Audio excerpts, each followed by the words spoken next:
O Bahia confirmou nesta segunda-feira a saída de dois atletas que chegaram para reforçar a equipe nessa temporada 2023, né? O Juan Chaves, uma das maiores contratações da história do Esporte Clube Bahia, né? Uma grande promessa que veio do futebol equatoriano, foi confirmado o seu retorno ao Independente Del Valle por empréstimo, né? Também, né, no início da noite, agora desta segunda-feira, 31 de julho de 2023, né, foi confirmado também a saída do Arthur Salles, né, o atleta que veio emprestado sem custos ao Esporte Clube Bahia, após 14 jogos somente, né, acerta a saída do Bahia. O jogador estava sem espaço na equipe e preferiu fazer um acordo para deixar, né, o elenco do Esporte Clube Bahia. Nesta segunda-feira também ventilou-se muito a possibilidade da saída do Vitor Hugo, né, a saída do Arthur Salles. Né, é por uma questão técnica, né, o jogador não conseguiu espaço no Esporte Clube Bahia, né, o jogador cada vez mais tem vinha obtendo menos minutos em campo, menos oportunidades e preferiu deixar a equipe. O Juan Chaves, né, foi contratado como uma grande aposta, né, uma das grandes contratações para a temporada, um investimento alto, na casa dos 18 milhões, né, de reais, o Grupo City investiu para trazer esse atleta ao Esporte Clube Bahia. O atleta é jovem, não se adaptou até então ao futebol brasileiro e por isso retorna, né, vai terminar a temporada 2023 no seu clube formador, o Independente Del Valle. Mas fica a pergunta: o Bahia errou nas contratações? O Bahia errou no perfil, né, de escolha dos seus atletas para formar essa temporada 2023?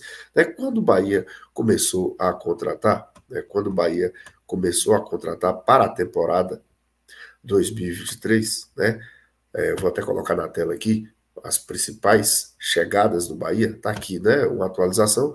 O Bahia começou a trazer jogadores jovens, né, jogadores até 23, 24, 25 anos, né, jogadores jovens, contratos longos, né, aí chegou o Marcos Victor, né, chegou também, aí veio o outro perfil de alguns atletas, né, a gente até brincava, atletas do Fluminense, como o goleiro Marcos Felipe, né, já mais experiente, aí chegou também Diego Rosa, o Canu, que veio do Botafogo, o Nicolás Acevedo, o David Duarte, emprestado também pelo Fluminense, o Kaique, o Biel, né, foi comprado junto ao Fluminense, Everaldo, Raul Gustavo, Juan Chaves, o Cicinho, Claudio Oliveira, Arthur Salles, Iago Felipe, né, o jogador mais experiente, já foi assim um período mais à frente que o Bahia fez a aquisição desse atleta, Luciano Juba. O Bahia tem pré-contrato com o atleta para em setembro ele chegar ao Esporte Clube Bahia. Ademir chegou também um pouco depois. Tassiano, que retornou, que veio do Grêmio, já tinha passado pelo Bahia. Vitor Hugo, né? E o Vinícius Minotti.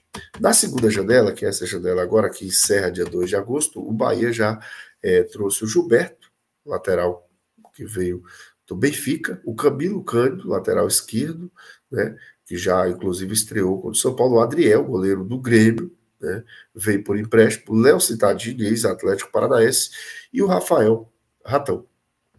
Então, o Bahia, quando iniciou as contratações para a formatação do seu elenco, né, o Bahia optou por comprar jogadores jovens, como o Marcos Victor, como o Biel, como o próprio Juan Chaves. Né? Então, o Bahia comprou, adquiriu os direitos de jogadores jovens e foi ao mercado buscar parcerias, né? Como o Canu, zagueiro do Botafogo, que agora o Bahia fez a aquisição em definitivo, mas o Bahia buscou jogadores como o Canu, como o David Duarte, o Raul Gustavo, jogadores já com certa experiência, né? Jogadores emprestados de outras equipes para reforçar o esquadrão de aço. Uma das dúvidas que a gente tinha, né, e a gente não permanece, era se esse elenco seria suficiente para suportar, né, para suportar uma Série A, para suportar uma transição de projeto, né, essa nova fase do Bahia, né, o Bahia SAF, o Bahia City, né, se esses jogadores seriam suficientes. E chega a proximidade do fim do primeiro turno e a gente observa o desempenho muito fraco do Bahia até aqui, né? E aí a gente vê que o elenco não está respondendo como se esperava, né? Quando esse elenco foi formatado, se esperava um desempenho maior, não à toa que já se observa algumas saídas, né? Lembrando também que outros jogadores deixaram o clube, como Daniel, por exemplo, que retornou para a sua equipe, né, antiga, que era o Fluminense, após algumas temporadas aqui no Bahia. E fica a pergunta também: o elenco foi botado de forma equivocada, mais pessoas precisam sair, e entra também a questão do treinador. O Renato Paiva também é parte desse desempenho ruim do Bahia até aqui. E fica a pergunta: então o Bahia não botou o elenco como se deveria, né? O Bahia menosprezou a Série A, né? O que o Bahia deve fazer para terminar essa temporada, pelo menos permanecendo na primeira divisão? Porque fica muito claro que o Bahia não esperava estar, neste momento, né, iniciando agosto, nessa situação de tabela, e nessa situação de desempenho, porque o time não evolui. Então, essas saídas do Bahia talvez comece aí já uma verificação mesmo do próprio Bahia de que não foi tão bem no mercado. O grande problema é que, na minha opinião, nessa janela de meio de temporada, o Bahia melhorou o nível das contratações, né? São jogadores assim, jovens ainda, mas jogadores experientes, jogadores, né, que têm uma casca para suportar essa pressão.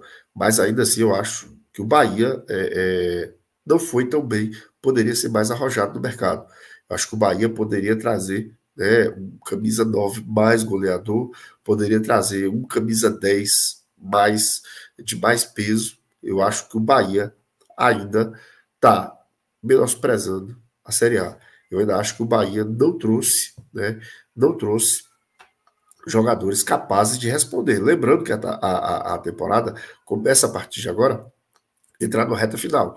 E outra coisa que a gente não pode esquecer: o segundo turno do Brasileirão, ele é sempre mais acirrado, ele é sempre mais competitivo, né? A diferença de pontuação do primeiro para o último colocado, ela é mais apertada, né? Geralmente no segundo turno, aquelas equipes, até mesmo pelo desespero, equipes que estão na zona de rebaixamento, elas pontuam mais, e as equipes que estão na performance muito elevada, como o Botafogo, não conseguem manter esse mesmo nível de atuação, esse mesmo nível de competitividade. Então, a situação do Bahia, ela é grave, na minha opinião. O Bahia corre sérios riscos de não permanecer na Série A, porque a pontuação é muito baixa até aqui, 15 pontos apenas, e à medida que as rodadas vão passando e o Bahia não pontua, o Bahia não vence, o Bahia vai ficando cada vez mais pressionado a ter que vencer jogos no segundo turno. Para você ter ideia, o Bahia tem 15. Então o Bahia precisaria vencer 10 jogos para somar os 45.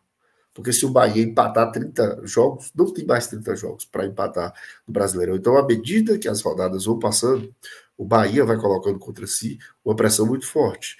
E eu não sei se esse elenco que o Bahia está botando até aqui é capaz de suportar. Né? E a gente não pode esquecer que o Bahia fez alguns investimentos controversos. Por exemplo, o Bahia trouxe o Iago Felipe por um valor, né, noticiado da casa dos 10 milhões, o jogador que era reserva do Fluminense.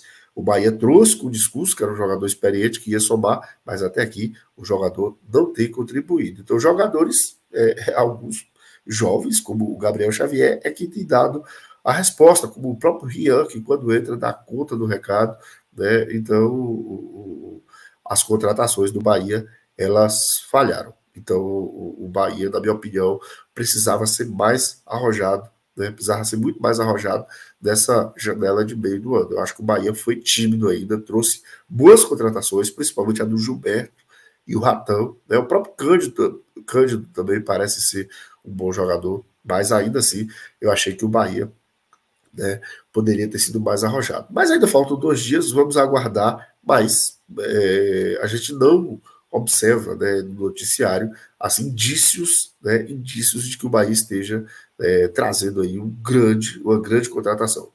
Mas precisaria. Eu acredito que o Bahia precisava trazer pelo menos 3 atletas bem de ponta para dar uma resposta. Porque agora o Bahia precisa reagir rápido. Já se passaram 7 meses de temporada e até aqui o elenco não reagiu. Então precisava dar uma chacoalhada trazendo jogadores de patamar muito mais elevado do que os que aí estão. Eu queria saber de você qual a sua opinião, deixe nos comentários, né? Se você gostou das contratações do Bahia, se elas deram resultado, né, até aqui, essas saídas que o Bahia começa a acumular agora, mostra que, de fato, o Bahia equivocou. E quanto à saída do Chaves, eu queria deixar só um detalhe. O Chaves retornar para o Equador, eu acho que não ajuda em nada o Bahia, não ajuda em nada o Juan de Chaves, né? E é o Bahia retardar para mim mais um ano de adaptação. Eu acho que para voltar para o Independente Del Valle, era melhor que o Juan de Chaves permanecesse. Porque é o ativo do Bahia, voltando para o Independente Del Valle. Mesmo que ele volte a jogar bem, ganhe confiança, mas ele está voltando para um local que é zona de conforto.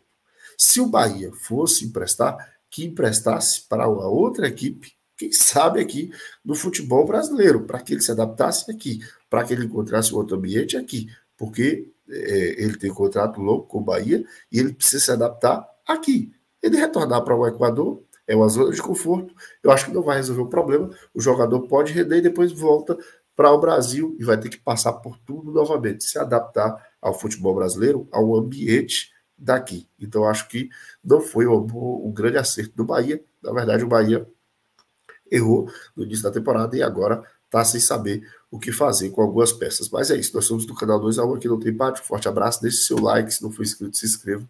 É sempre importante a sua opinião, a sua participação.